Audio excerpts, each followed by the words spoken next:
That this was an Iranian drone, and the USS Boxer took it out, as the president announced yesterday, because it posed a threat to the ship.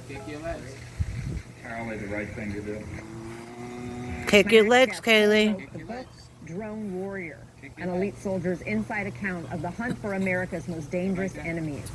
When he was an intelligence analyst, Brett Velikovich led a team that directed the movement of 3 Predator drones. And Brett, I just want to ask you about this breaking news. You write about how every action U.S. military forces take now use drones. How do you think the U.S. military is using drones when it comes to this seizing of the British tanker? Well, right now they're more than likely using it to gather intelligence and collect information on what exactly happened. But based on what I'm seeing, it's just more activities from the world's largest sponsor of terrorism. And the truth is, the Iranians have never been held accountable for their actions. They're responsible for over 600 American soldiers' deaths during the Iraq War, and they'll be responsible for hundreds of more if we don't do something about it.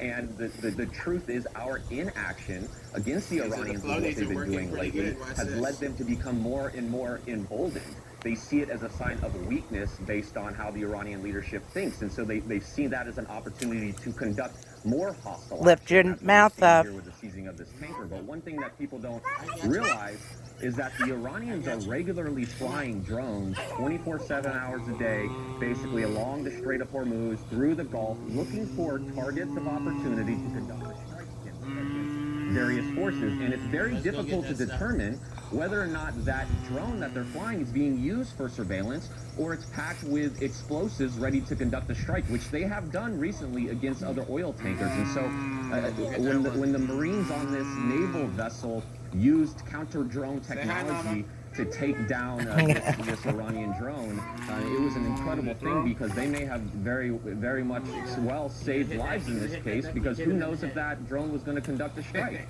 How exactly does that work? Because we heard that when they brought down the Iranian drone, they used a jamming technology. How does that work?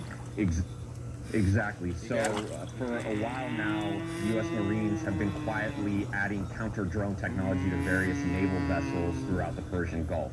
And what they've added is